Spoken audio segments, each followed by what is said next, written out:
Hi, Sheila. How are you today? I am doing so good. I'm so excited.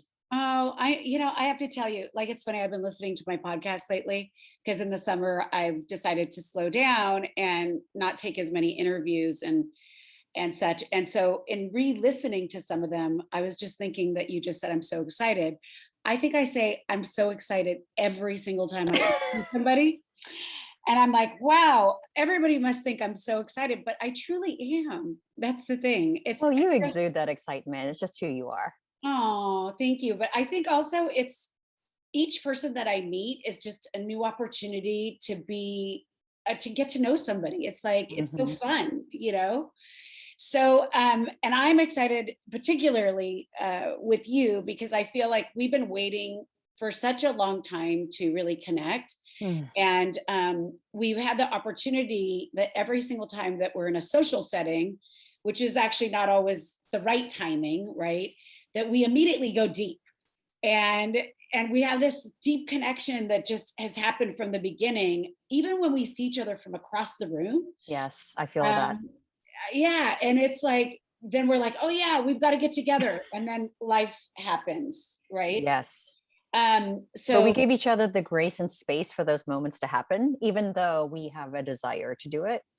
We yes. we both understand our lives are what they are. But I love it Yeah. too. I have that same feeling with you every time. Yeah. I mean, I think, and it's funny because as I said that, I thought to myself, when we coach people, we often talk about, well, time is just an excuse. But the reality is, it's exactly what you're saying. It's not that we don't prioritize each other, it's just that we're realistic. And Mhm. yeah, like you're saying, giving each other grace and really just, I think, meeting each other where we're at. That Yep. that Amen, there's no sister. judgment on our time, that we know that even if we're meant to meet in the heavens, Yep. that is really what we're connected soul sisters, I would say. Yes, absolutely. Yeah. So anyways, why I'm excited to have you here is clearly for this introductory conversation that we're just having. So Sheila, my friends, is an artist. And she's not just an artist, she's also an author. She's an author of this amazing book that I have come to love called Sketch by Sketch, which is truly, I would say, a transformational journey into the soul, your soul. And when I received the book as a gift, I looked at it and I thought, oh, I'm not an artist. You really don't want me drawing.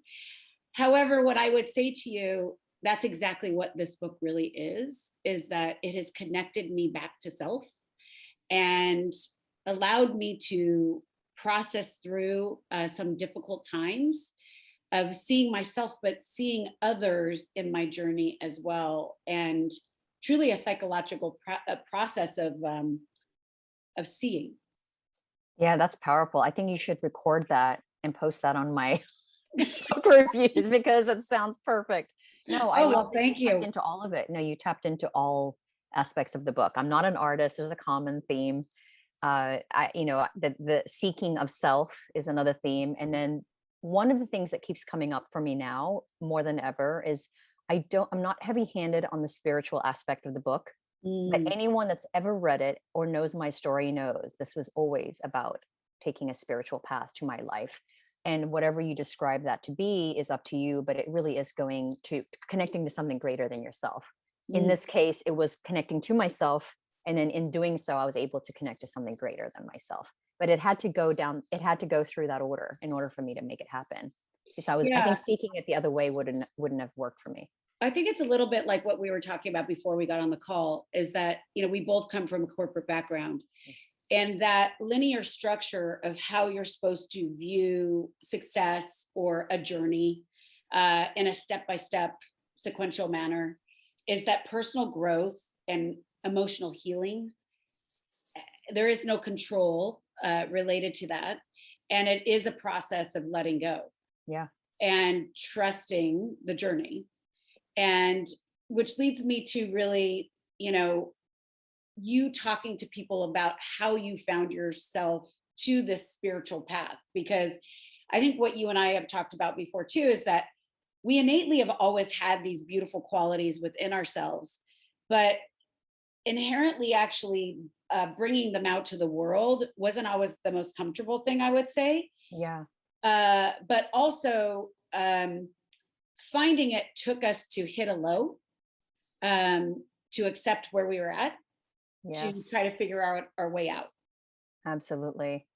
Yeah, for me, it's so interesting when people talk about their wall or their lows. It looks very different for different people. And for me, there were a couple of specific examples that if people heard it, they're like, that's not a low, but it wasn't about the moment. So one of them was, and I've talked about it in the past, which is I went to go see an acupuncturist, went to the ATM, got some money, went to pay the acupuncturist, and realized I left the money in the ATM machine. Oh, wow. And I did that because I wasn't mindful. I wasn't present, but more importantly, I have a lot of issues and wounds around money.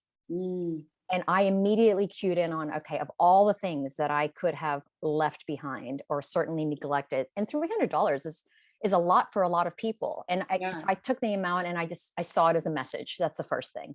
The second is I was hitting a burnout, major burnout in my work. I wasn't happy, but I also wasn't present. Again, the theme of presence. I was constantly in the future. If I were having conversations with people, I'd be 4 steps ahead of everyone, not for any other reason than it was really hard for me to be in the moment, because I realizing in hindsight that being in the moment required me to feel safe, that I never felt safe. Yes. And so that I'd And say also, both it probably wasn't regarded as acceptable to be in the moment. no, and for me, and if we're going to go really, really fast, because Mhm. I grew up with a lot of trauma, my trauma was very much based on this uncertainty of what was about to happen. So I was always looking and perceiving the risk of what was about to happen, violence in the future. So I Mm, was never in the moment. I was always seeking to get ahead of something like and survive. survive. Mm, Exactly. So I was in survival mode. mm. And even in the business world, I mean, it's a dog eat dog world. I was in tech consulting, and that space is super, my God, it's so full on, And not as a, only in yeah, terms of hours, but yeah, it's so competitive. yes. Yeah. Wow. So you currently work full time at a company called WIM. That's correct. It's a Okay. digital canvas company, correct. And you're head of innovations there, because Yeah, that's I one of help the other lead the things you do. You're an yeah, innovator. I do. I help yeah, I help lead the innovation team. Absolutely. So basically, if I was to set the landscape, you're the head of this, division at WIM. Hmm. You're running your brand, right? Which is SketchPoetic, which is Correct. this amazing brand. You're a mother and a wife, right? Yeah. That's just it, just a few things. Yeah. So, how are you doing all of that and keeping your head above water? I get asked this a lot.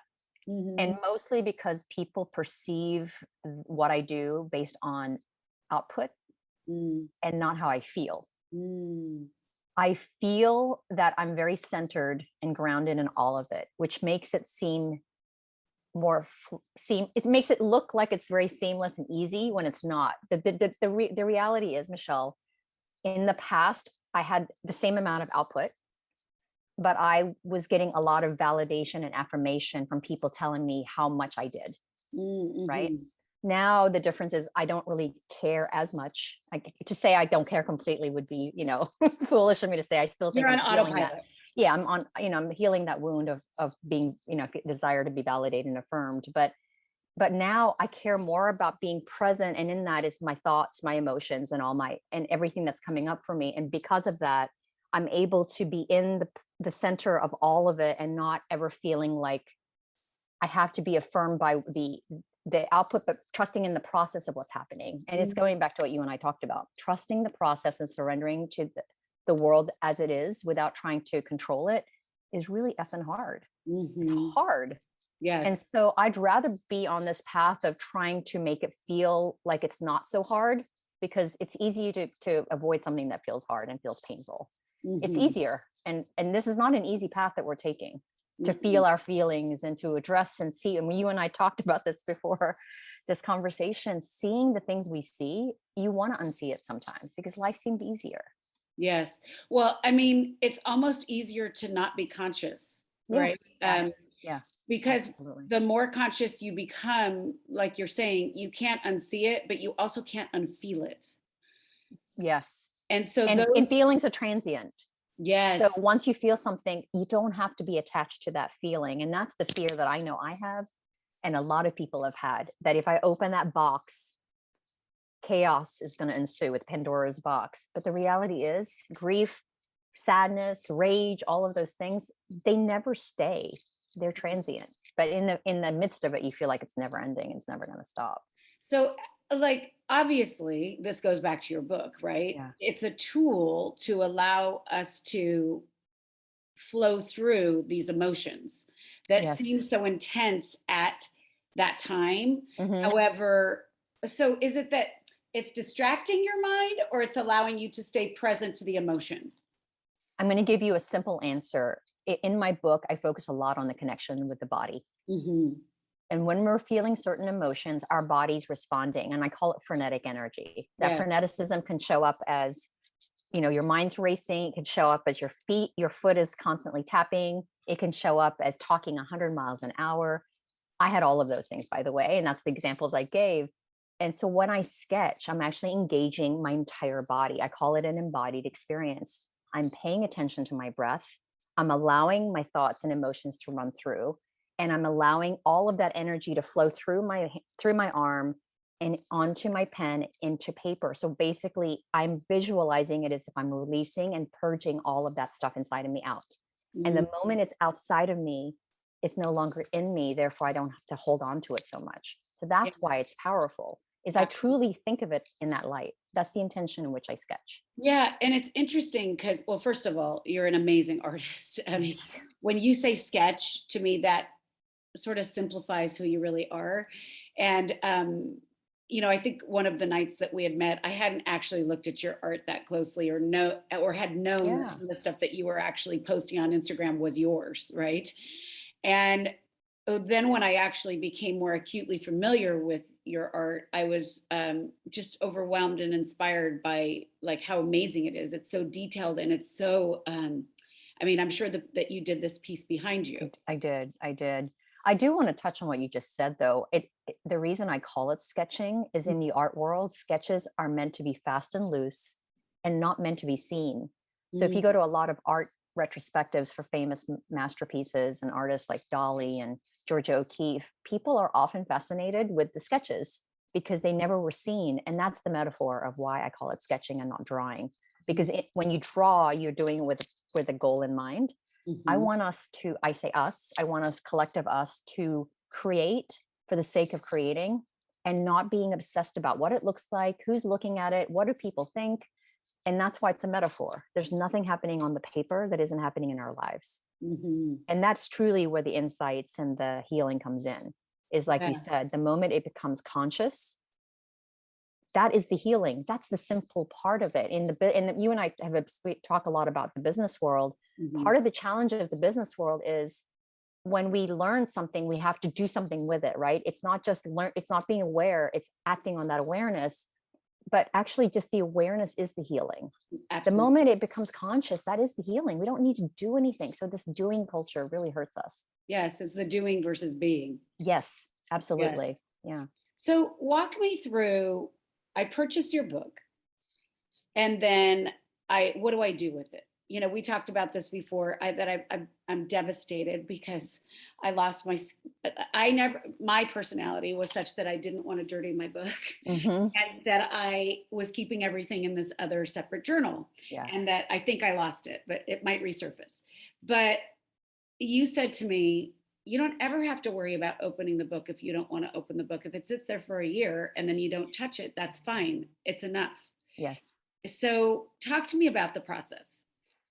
So I said that to you because I believe that my role is not to be giving you the answers or to promise something in the future or that you will be healed.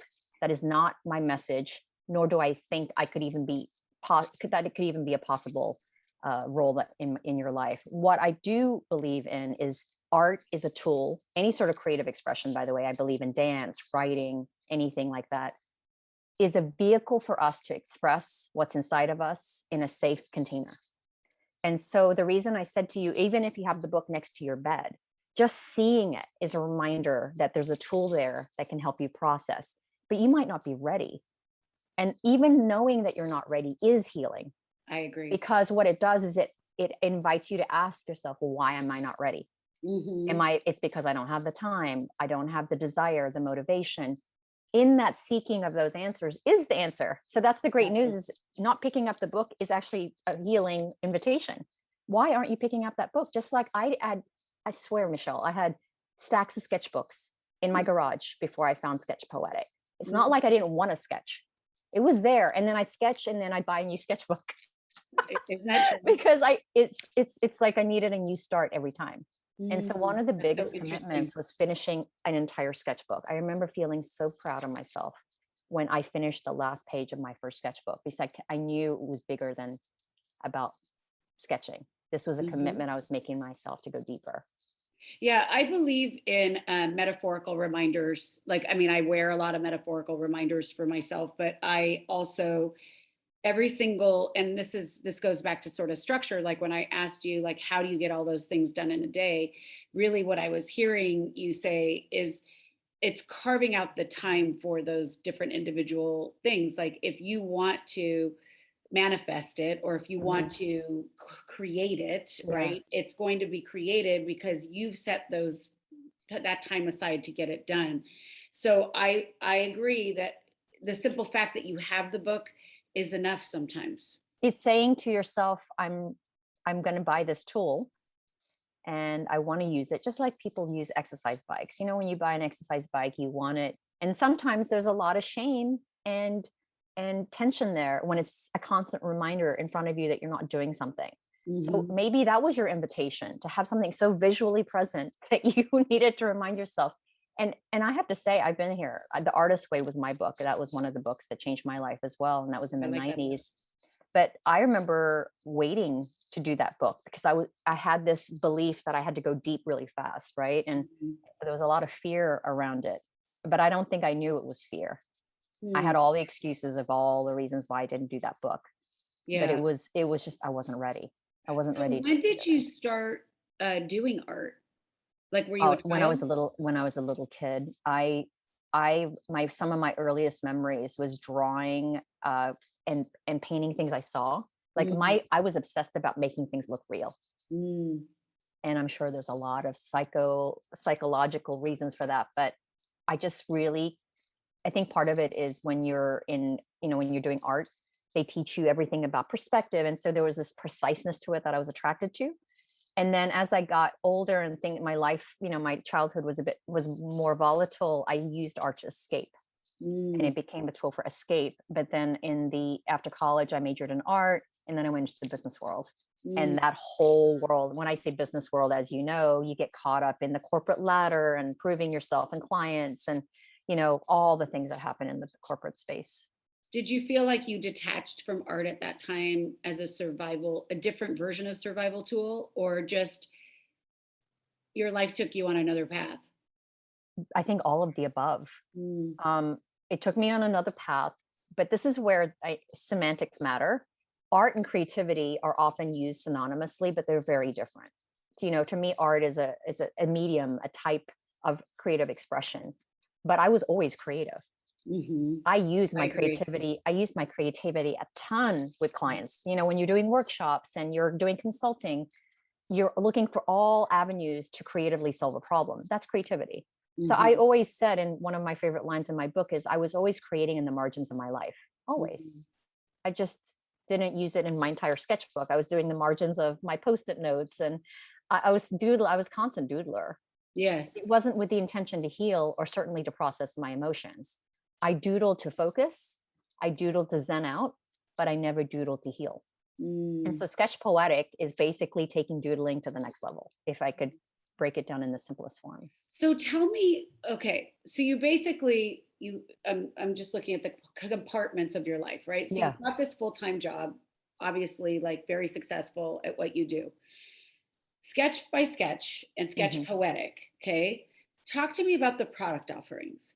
Is it basically, obviously you decided to write this book. So maybe first start with how Yeah. did you start How to did work? it evolve? Yes, how did it So, evolve? yeah, no, it is actually, if you think of a product roadmap, that's exactly how I got to the book. Mhm. So when I first started, I was thinking to myself, I think it was a month in, Michelle, I was like, do people know art heals? I Yeah. had this moment of innocence where I was at a coffee shop and I could feel my body regulating. I could feel my breaths getting deeper. And I thought, do people know you can get through this through sketching? So I Mhm. started doing workshops. This is pre-pandemic. Yes. I used my workshop skills and I hosted workshops, and then I collaborated with Geeta Novotny, who was an incredible Yeah. opera singer, sound bath. And so I started doing these collaborative workshops. Then the pandemic hit. And Mm. then I offered online workshops, and all of these were offerings on my website.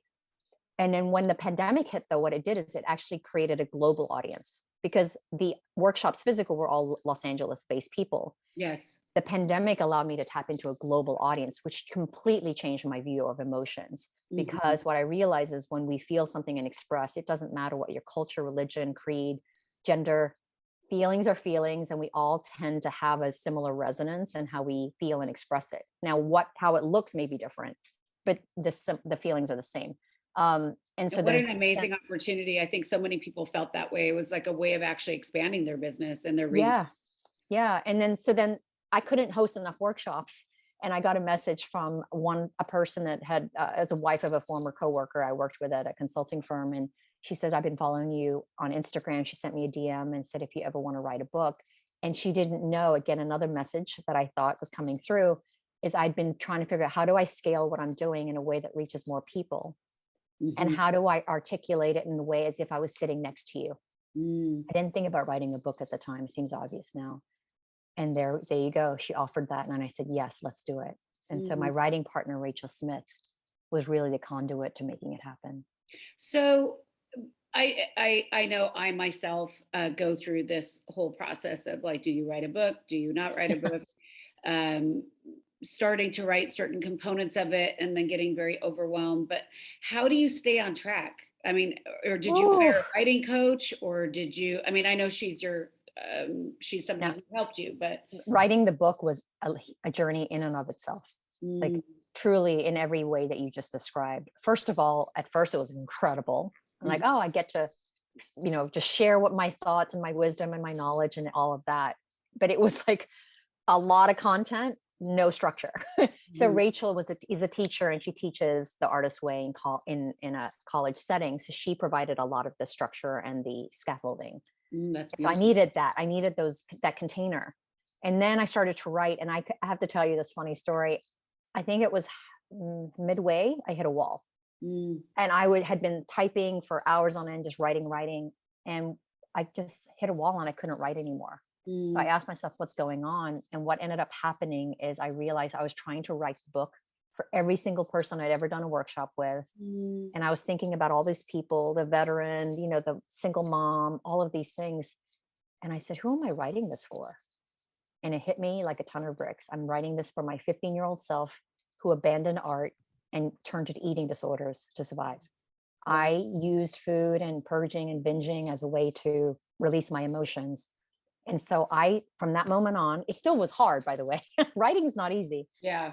I kept on picturing, what would I say to her? Not just my inner child, that relationship, but what would I say to a 15-year-old person that's thinking, well, unless I'm going to be in a gallery, unless I go to art school, unless I make a living off of it, all the reasons why we don't say we're artists, Exactly. why would I still do what I do? And that's when I said, you know what? Did you know you can regulate your body with this? Did you know that you can actually gain a lot of insights if you start to ponder what your marks are making? So that's what my book is about, is showing you another path of where art can help you and serve you in a way that isn't monetary, that isn't about prestige, that isn't about being, being identified as an artist, that it can heal. And that is my lane. Mm. Art can heal, art heals.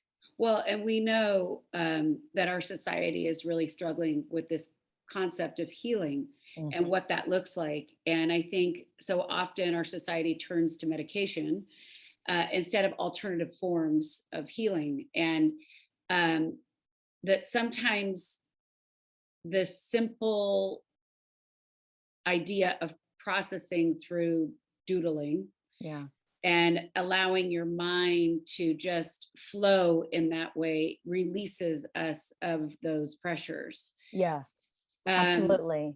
There's one and- more yeah, component I want to touch on, though, that yeah, I feel is important, as people are listening. yep, When you think about mental health, right now, there is a shortage of therapists available to people that need it.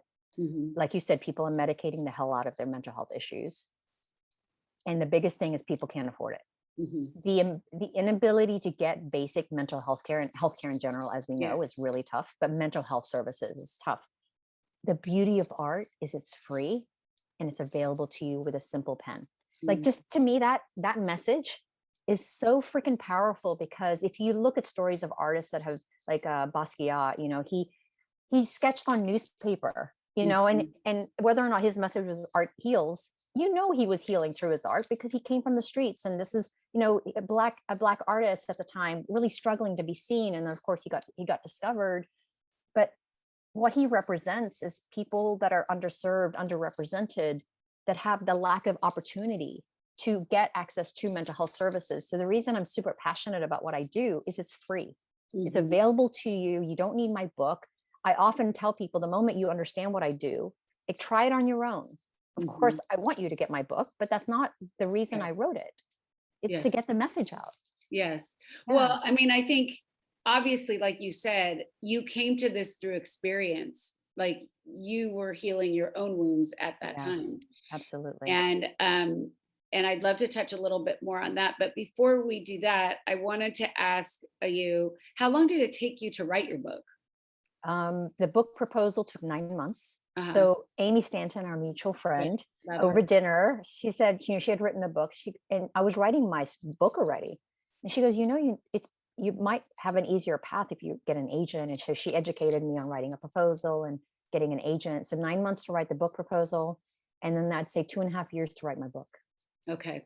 It was a long time. It was about 3 years in total, if not longer. Yeah, it's actually good perspective to understand, because I think sometimes people think, even if they have a ghostwriter, that they quickly get their book written and done, and the next thing you know, they're making a lot of money. And I think the thing is also about books is that it is rare that you end up making a ton of money off of them. Yeah, like And super rare. exactly. And it's more about the process of having one more outlet for your messaging. Yeah, the message is the key. Even before a podcast or before any conversation I have, I often ask God and the universe, however you Mhm. want to call it, use me as a vessel. What message am I supposed to share with the world? And this is the one that keeps on coming through, Mm. that we have the tools in front of us that are available to us to go inward. And that's the message that I did not see for a very long time. The tool was there, but I wasn't ready to go inward because I was terrified. Mm. And turbulence, in chapter 1 of my book, I talk about my fear of flying, which is a common fear for a lot of people, Exactly. was at the genesis and catalyst of going to therapy for the first time. I actually didn't go to therapy to talk about my mental health. In my mind, that's what I was going to address my fear of flying. And I thought, once I go see a therapist, I won't have this fear anymore. That's how simplistic I thought of therapy. Mm. And Well, what I ended think up, most people think of it that way. yeah, it's like a Put solve. It's like a in. fix. Yeah, it's a Yes. fix to something. And it wasn't that. I realized in that conversation, her name's Linda Mallerstein. She's incredible.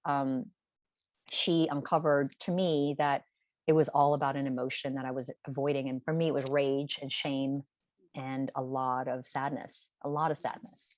Mm. 3 emotions that as a Filipino woman, I didn't really Well, you're not allow allowed to myself to feel. express those. No, Filipino Yeah, people are pretty happy all the time, smiley, smiley. always. And a beautiful, I love that about our people, the Filipino people, Mhm. but it masks so much pain Mm. underneath it. And I wasn't taught to own the pain in a way that I could still live in happiness, enjoying gratitude at the same time. And you and I talk a lot about that before we got on this conversation, is you can sit in the duality of emotions. You can feel grief and sadness, but feel grateful and happy that you're able to have this moment today. But Yeah. nobody really talked to me about this stuff. Yes. I never knew you could sit in two polarized emotions. It seems obvious now.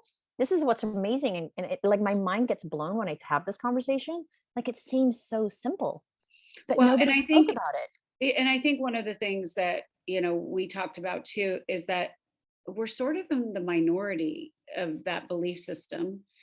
But what a gift to be able to spread that knowledge to people, that it's okay to have both emotions or all these emotions. All of the emotions. Yeah. And Yeah, I think we're taught that we have to express certain emotions, the others are bad, and mhm. that we can't sit in two dual. Again, truly, I didn't understand that concept that you could feel angry and feel love.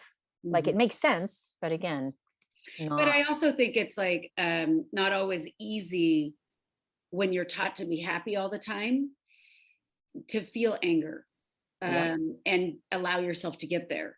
Yeah. Um, that sometimes it takes a little bit of coercing to allow that person out Yeah. because we are so multidimensional. We're not just one side. Yeah. One of the things we talked about before we got on the call was almost like that our bodies are separate from our emotions. Mm. And I'd love for you to talk a little bit more about that and how you came to that understanding and such, because it's a deep concept. Yeah, it's not only the catalyst for a lot of my healing, but I'm in a present relationship with my body right now, going through a lot of different emotions. I mean, I think the most simplest way I could describe why it matters to be aware of how much your body guides us. So I've recently really revered intuition and intellect in the same bucket. Intellect used to hold a higher place for me. Like I've always been attracted to people that have high intellect. And so intellect was always here, intuition was down here. Mhm. Now, in first time in my life, intuition and intellect are on the same plane. But Mm. here's the interesting thing. Now I'm finding the body and the spirit, I'm having the same dialogue. So for a long time, I thought if I'm in a spiritual place and intuition, that holds a much higher reverence. But what I'm learning is my body has helped me survive my entire life. And I don't have enough reverence for my body. It Mm. truly is sustaining and allowing me to thrive. If I did not have this vessel, I would not be here. If I didn't have my health, I would not be here. So what's happening now is I'm starting to elevate my body in the same plane of spirit and emotion.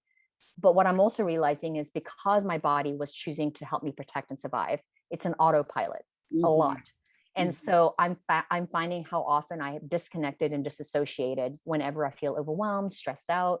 So just being more conscious about my body and how much it's trying to protect me. I'm Mhm. using it now as my intuitive guide rather than just my spirit. That's So so in the past, I interesting. used to read messages like, you and I talked about synchronicities and all that. That to me is more of the spiritual realm. It's more spiritual. But now my body is constantly telling me things, but I didn't listen to my Just like body in that before way. when we got on Yeah. the call and you're like, I'm feeling it in my body. Like Yeah. I could feel the tingling. And it's true because that's when when the integration happens, that's the beautiful gift. Watch this. I'm going to tell something to your audience and it's actually a great prompt. I love Okay. it. I was gonna ask about prompts too. So I love Next time you have a conversation with a girlfriend or a Mhm. friend or partner or family member, pay attention as you're talking instead of thinking about what you're going to say. Pay attention to your body. And as they're talking, watch what's happening to your body. Like when you and I talk, sometimes the back of my head tingles. Sometimes my lower back is activated, or maybe my jaw is tensing, my breath is slowing down. And when I started doing this exercise, two things came up for me. One, I'm either reacting to you, so my Mhm. body's responding, but more often than not, I started getting self conscious in Mhm. the conversation. Interesting. Yeah, very interesting. And so Mhm. now now I know when somebody's talking and I'm not being in the moment, my body's telling me because I'm like, it's so You're in interesting. another place. Yeah, but my body's also in another place. And you want to So, know what's really interesting too is that you say that. It was funny. I was thinking about this yesterday. Well, we know that our body holds trauma, right? yes, And on a cellular level. And that's cellular. why, meditation and awareness and all these beautiful gifts that you and I believe in are so transformational for us. But yesterday I was driving and I wasn't paying attention to your point. I wasn't being present and I almost got into an accident. And my body responded with tingling like everywhere. Yeah. When I was younger, I had gotten into a lot of accidents because I wasn't present. And I was thinking about the trauma that I'm still holding in my body uh, from those prior accidents. And Yeah. I was like, oh, wow, like this is so weird. Like, and I feel it every single time I think I'm going to get into an accident. I can feel the tingling. That's your body telling you ahead of time before your intuition does. That's what's powerful. And in my book, I talk about my fear of turbulence being the conduit, and I mentioned it earlier. But whenever turbulence hit on a plane, Mhm. my body was feeling all the times that turbulence was in my life. And Mm. so it wasn't just the feeling of lack of control or the feeling I might die or this I don't like that pit in my stomach feeling. I was cueing in on every time I've ever felt that, subconsciously, unconsciously. So you're Mhm. not just feeling that moment of being terrified on a plane, you're feeling every moment you've ever been terrified. That's the Exactly. beauty of emotions, by the way, and good and bad. The first time every time you feel joy, you're actually feeling all the moments in your life that you have felt joy, because your body has memory, your muscles have memory. And that's why we want to replicate those good feelings more Yes. often in our body than the Yeah. negative one. We don't want to feel, we Or don't want processing those negative ones in a way that's healthy. to release them. Yes, Like, to get it out of your body. like through the book. Yeah, that's no, but what you just said is important. We don't want to hold that stuff in our body, but No, we need to feel it and express it in order for it to be out of our bodies. We can't shortcut the feeling part of it. You have to absolutely. feel and then express. Yeah. Yes. And I think that that's the thing too, is so many people repress their emotions, Yeah. and the feeling is the journey to the freedom. Yeah. And the sitting into it and the acknowledgement of it and the grieving and all the different emotions that you and I have been talking about, anger, etc. So I do have a question for you around, there's several prompts. Like I remember when we sat that night at that event and you had given us a couple prompts just to start with. Yeah. So before people actually purchase your book, um, what would you recommend to them are a couple of these prompts that Yeah. help people get started? I have a simple one that I use for everyone. It's more of a brain hack, which you love. Brain hacks are great because it's more business speak and helps us get in that mindset of this is not art. So one of the hacks I try to prompt people is to think of your pen as a dancer or as Mhm, a baton of a conductor. mhm, So imagine you ask yourself, how am I feeling today? And usually there's three responses to that. I know what I'm feeling. I don't know what I'm feeling, or I'm feeling a lot. So mhm. I'm just going to use peace because it's one that's universal. We understand that emotion. So I'm feeling really peaceful today. And I say to you, I want you to sketch what that feeling looks like. And people are frozen. Like, I don't know how to sketch Please peace. don't make me Yeah, that exactly. piece. The piece. And what do people sketch or draw? A dove or a peace sign. And I say to them, no, what you're sketching there is the symbol of peace. Now, here's the hack. You ask a dancer on the dance floor, choreograph a piece. What does peace feel like to you? Are the movements slow? Are they big? For you, what does peace feel like? Does it feel like this? See, I'm doing the movements. How does that look on paper? So when I'm sketching peace. Mhm. Same thing with music. If you asked a musician, score a piece of music that represents peace to you, what would that look like? Would your hands be fluid? Would they be jagged? Now flip that exercise. Now say the same thing with anger. Mm. A sketch anger. Would anger look like this? No, probably not. Anger would be like, Ah. whatever. Yeah. But what does that look like on the dance floor? What does that look like when you're Mhm. listening to music? What does when somebody's singing a song expressing their anger and rage, what does it sound like? And so all you're doing is replicating which everyone understands music and dancing and how they're expressing their emotions. But there's something about drawing and sketching that's intimidating for a lot of people. I also advocate for painting. If you want to paint, that's fine. But the idea is don't sketch what you think it is, Mm. sketch how it feels. And so when I ask you to embody a dancer or a musician, it's a lot easier of a hack. And then Absolutely. the third easy prompt is if you don't know what the hell to do and you're feeling angry or peaceful, hash marks, like your blades of grass. And what happens is you do enough blades of grass, it's like you're staring into the clouds and Mhm. you'll start to see things in it and it'll guide you. And if you've ever watched any of my time lapse videos, you'll notice that's actually how I start most of my sketches. I just start doing this and then it takes off from there. Mm. Those are my two hacks and two prompts for I everyone. think that, well, I think those are amazing ways to get started. And I mean, like you said, you could start sketching on newspaper if you wanted Yeah, to. Not that we ever see newspapers anymore, but I there's know. plenty I of know. I just empty aged paper myself sitting there. around. What would you say is the piece of art that you're most proud of in your processing, and what is it called, and how did it come about? There's a number of those pieces, but part of the reason I have this one behind me is I did this probably a month in, and I noticed there's a dragon that showed up. There's a dragon head right there. Mhm. And it was really the first time I made the connection, Michelle, that my marks are trying to tell me something. Now, in the past, I was just expressing, Mhm. right? So it was really about express how you feel, let it out, purge. Once it's out, it's good. Then I started noticing, no, it's actually trying to tell me something. And this dragon head was the very first time that clicked for me. And what's happening when I'm sketching with anyone that ever creates, your subconscious and unconscious are um, engaged. That's what play and imagination does. It, Mhm. it engages your subconscious and unconscious, all the things that we may not see or be aware of. And so what was happening is I remember sketching this and I was feeling a tremendous amount of hope and faith. And I'm like, this is exciting, a lot of excitement in this dragon. And that's, I call it the dragon within. Mm. And it really is about this idea of the spirit animal, this inner fierceness, this inner warrior in within you coming out. But then it also tapped into this idea of like, there's a part of me that I don't really know. I'm half Chinese, and Mm. I grew up with the Filipino community, and I don't know my biological father. Oh, That's part wow. of my pain and my story. And I thought it's really interesting that dragon is a very common uh, what do you call it, emblem, Chinese. yeah, of Yeah, Chinese exactly. culture. And so Yeah. there was so much to it, but that's just an example. I mean, I have sketches that maybe took me 10 minutes that have profound impact on me. So it Yes. wasn't about the time I spent on it. I spent a little bit of time on this one. It was the insights and the connections that were being made Mhm. when I sketched. That's why I say there's a number of those sketches. Yeah, I think that's what's so interesting. And would you say that as you've witnessed other people go through this process that their art becomes more fluid?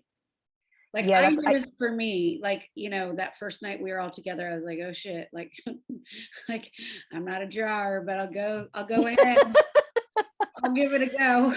But I always like to say, like, when I worked in the corporate world or worked in advertising, like I feel like I'm a creative director, but I can't draw. no, is you are a creative director because again, creativity and art are often these. Yes, they're all, Um, but I want to talk to you about what you just asked yeah, because I love that you use the word fluid. yes.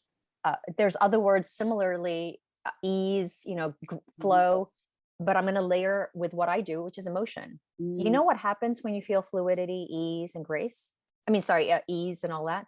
You feel grace and compassion. mm, And so what ends up happening is the more you do it, the less attached you get to what it looks like. So there's an audience. One of the things that is universal. I don't care how many workshops I've done.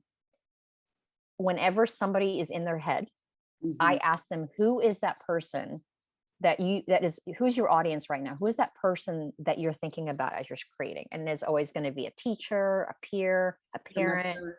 yeah, a mother. Yeah, absolutely. Parents are a big one. And I said, that's your audience. Now take that audience away. That's your goal, is to draw for yourself, to sketch for yourself. So the Mhm. moment that you're able to sketch for you, it becomes easier. That's what you're seeking, is to find ease in it. But the things that come up are challenging. Will you be uncomfortable? I still am. I've been doing this 5.5 years. There are sketches that make me highly uncomfortable. But I'm also going to be very honest. There are sketches where I'm like, I don't want to sketch today. I just don't. But I do it. I get my 10 minutes in, and I'm sure it was mindless and lacking of depth. But that wasn't. This is the important part of that message: is there's no less importance on that sketch than the one behind me, Absolutely. because I There's no still did it and I judgment still on it. expressed. Yeah, there's no judgment on it. No It's just a judgment. release. Yep. So I remember there is how many days in a row have you been sketching? 5.5 years. April, yeah, April 19th That's was when I insane. started. 20, yeah. 365 times 5 is, Oh God, I don't have.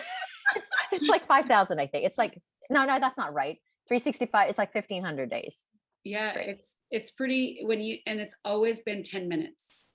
Yeah, no, it's 10. I do 30 minutes to 45 minutes, but Okay. I do the 10-minute one when I don't want to do it. I just will do it just because I want to get in the habit of it. Hmm.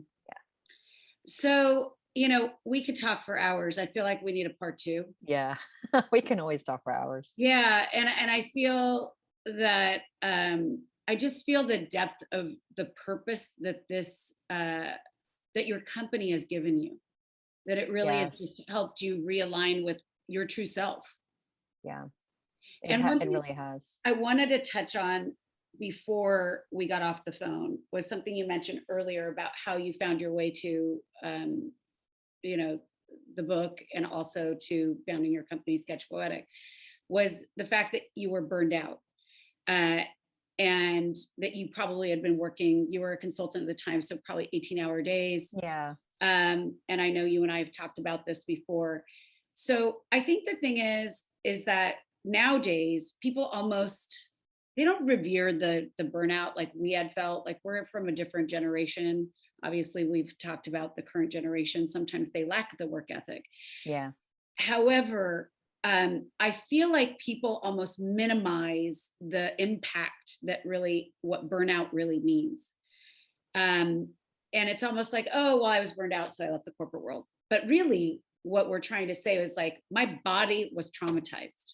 My body was breaking down because the amount of trauma that I had put on myself, Yeah.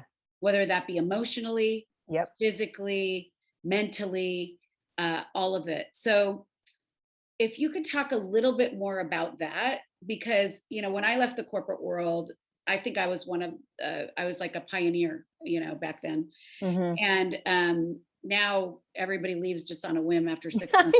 I know. It's so funny. You know, and back then it was like I was offered like a part-time job, and everybody was like, "Oh my God, how did you get that?" And we talked about asking for what you want too. That often we don't ask for what we want. Yeah. So talk a little bit about that, because I think it's not to be overlooked. I'm going to take this on a little of a tangent in a good way. And Mhm. I so love that you're ending this conversation in this manner, because one of the biggest parts of the healing journey that helped me is compassion. Mhm. And the reason that matters is when I talk about my burnout, I could talk about all the reasons I was burnt out. So to answer your question, I was burnt out because I was working so much that all I cared about was, pleasing people and being liked, and all the ways in which perfectionism, all the things, all the triggers. And I got a lot of validation from it, right? But what ended up happening is, as I was looking at all the reasons I got burnt out, so emotional, mental, physical toll, what we forget to ask ourselves, and this is the compassionate part, is it served us for a reason. It did. And so why I left is that wasn't serving me anymore. Mhm. And the compassion is to embrace the fact that, and a friend reminded me pointedly a long time ago, that imagine you're a mummy and you are traumatized and in a lot of pain and you are wrapped up. How dare someone take that bandage and rip it off of you when the very thing that's holding you together is that bandage? It's protecting you. Yes. Mhm. So the answer to your question is double-edged, not shocking, because that is the lesson in all of this. Mhm. Is as much as it was hurting me, it was protecting me. So the question is, how was it protecting me? And how do I change what's protecting me into a much healthier way? And Mm. that's what Sketch Poetic. So I was using hard work and validation and affirmation to keep myself safe. Mhm. Because if you like me, Michelle, and if I did good for you, you wouldn't hurt me. That was the narrative in my head. If Mhm. I proved myself to the world, then I would be deemed worthy. Mhm. All these narratives in my head. That's why I was really doing it. That's at the undercurrent and the foundation of why I was doing everything. Is at the Yeah. core, I wanted to feel safe and seen and all the And things that you left. hear about, and loved. Yes, Yeah. that is at the core, loved. Mhm. The Yeah. question now becomes, if this isn't serving me anymore, the bandage of the mummy is not serving me anymore, what is left? And that's how sketching came to my life. Is I looked and I said, what used to make me feel good? And that was the therapy. Remember, I told you I went to see a therapist Mhm. about my flight. She asked me a simple question. She goes, what did you do as a kid to make you feel safe? And I said, I used to draw. Mhm. And I was like, dang. She goes, have you ever thought of drawing to do that again? Like, she just said it as a simple statement, but I literally cued in on it. Like, oh my God, there's a Well, message right because there. that's your heightened intuition Yeah. that So I you have thought, turned off yeah, and have now turned it back on. yeah. And it's such a core part of who you are. But I never would have thought daily sketching would have led me to where I'm at. But that's because I also surrendered to the process. Mm. So Mhm. when I say surrender to the process of sketching, I do that in my life too, truly. Mhm. I love that. I love that. Thank you so much for sharing that. That's so Yeah, you're beautiful. welcome. I want to end on one last question, which is really kind of ties into what you're saying is, what are your top 5 core values? Oh, I love that you asked this question. I actually think a lot about it. freedom. I mean, love is cliche, but it is definitely in there. I value people that are accountable for themselves. Accountability matters to me. I would say, I growth is huge for me. Growth is another value. And then I would, transparency is coming up, but I don't think it's transparency so much as the more you see, like you said, once you see it, you can't, it's that type of transparency people, I think, use it interchangeably with authenticity. I can see and meet someone now and know if they're not being transparent with who they are, not because they're trying to hide something from me, but they don't even know who they are. Yes. So there's a lot of compassion. So I would say, compassion is definitely a value also, but I would say transparency in the sense that I think you're an empath. Oh, definitely an Yeah. empath. Yeah. Yeah, I see that about, and I think like integrity is in there as well. Like that. All of those things. It's hard, but freedom, if there was one core value, freedom was never a value that I strived for, but because to be liberated is to be the most authentic version of who you are in a way that you are fearless in showing up and not being afraid of that is freedom to me. Yeah, I see that in you. I see all of those in you. And it's not by surprise that we share a lot of those same things. And even though love may sound cliche, I think that the greatest value in this world is to actually love and be loved for whoever you are and how you're showing up in that moment, and all those emotions that you're describing that sort of come through in the beautiful exercises you pull through in your book. Thank you. Because so often people think of love as only pure emotion. Yeah. And it's so much greater than that.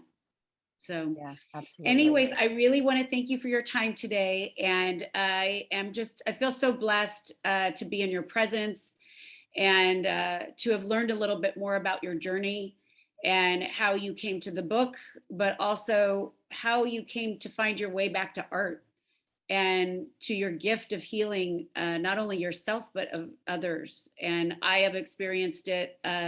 Makes me want to cry. Yeah. Actually, that touches my soul. And a couple months ago when we were at that event, and you asked me some really profound questions, and I was having like I've been going through a tough time, as you know, but like it was very helpful. And I want to thank you.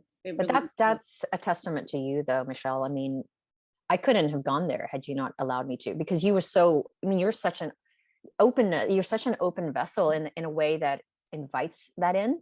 And that's a testament to you. It's not like I'm not afraid to ask those questions, but for you to receive it the way you did is all you. It's not me. You clearly called that in. Well, we both were calling each other in. Yeah, absolutely. That's what's and it great. wasn't by chance that it was so strange how what you had mentioned to me was similar to what I was experiencing. So it was, again, meant to be and not serendipitous, but actually that's what I call true soul connection. So, yeah. Can I just say one last thing before we go? The reason this book is so profound in that sense of the message is the moment you start to go inward and you start to see yourself truly in compassionate way that we should allow ourselves to see, you start to see people in that way. So we talk about what's going to heal the world.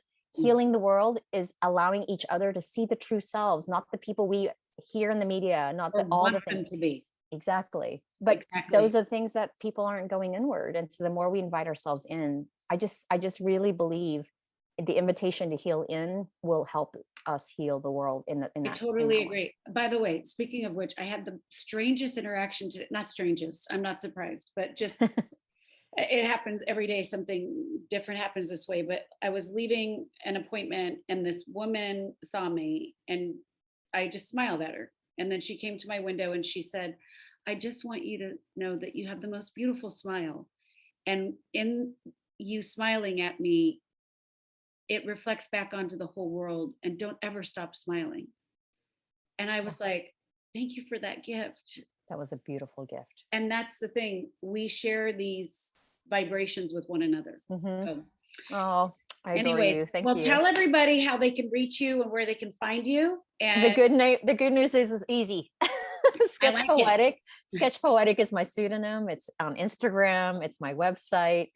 And I really do hope that even if the book doesn't speak to you, you know someone that it may speak to.